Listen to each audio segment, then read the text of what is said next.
আসসালামু আলাইকুম। আশা করছি সবাই অনেক বেশি ভালো আছেন। আলহামদুলিল্লাহ আমরাও অনেক ভালো আছি। সিম্পলি মনি চ্যানেলে সবাইকে স্বাগতম। এক টুকরো হাসি আর অনেকটা ভালোবাসা নিয়ে আপনাদের সামনে এসেছি।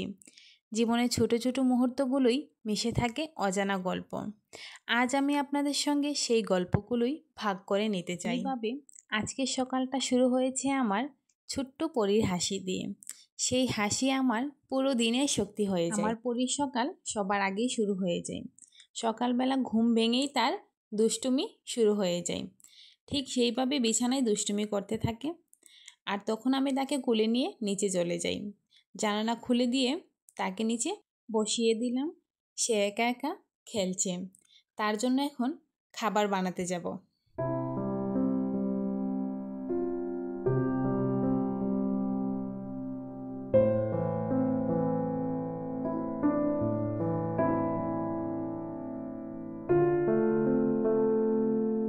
আমার মেয়ের জন্য খাবার তৈরি করতে করতে এই ফাঁকে চায়ের পানি বসিয়ে দিলাম। সেই সাথে আমরা একটু হালকা নাস্তা করে নেব। সকালবেলা চা ছাড়া যেন জমেই না। আর আমার তো নই।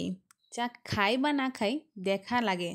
আমার কেন জানি চা দেখলেও অনেক শান্তি লাগে। তার জন্য সকালবেলা চা আর বিস্কিট খেয়ে নেব।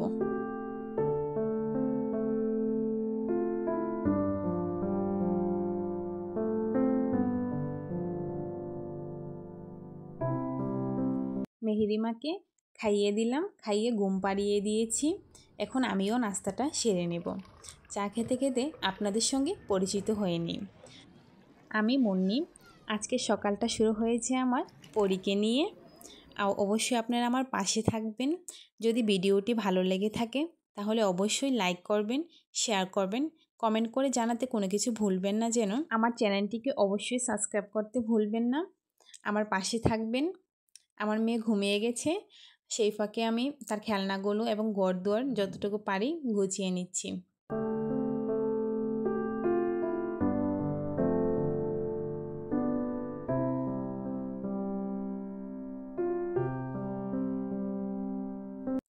মেহেরিমা এখন বেশ কিছুক্ষণ ঘুমাবে। সেই ফাঁকে আমি উপরে এসেছি। উপরে এসে বেলকনি খুলে দেখি গাছে পানি দিতে হবে। আমি গাছে পানি দিয়ে নিলাম। আমার এই অপরাজিতা গাছের বয়স কিন্তু অনেক হয়েছে। প্রায় 3 বছরের উপরে হবে। এই ছোট্ট টবে এখনও আছে।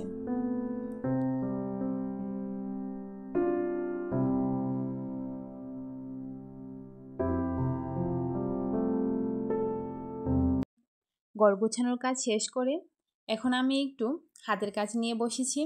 প্রায় অনেক দিন হলো গলাটার বেস করেছিলাম, প্রায় করাই হয়নি।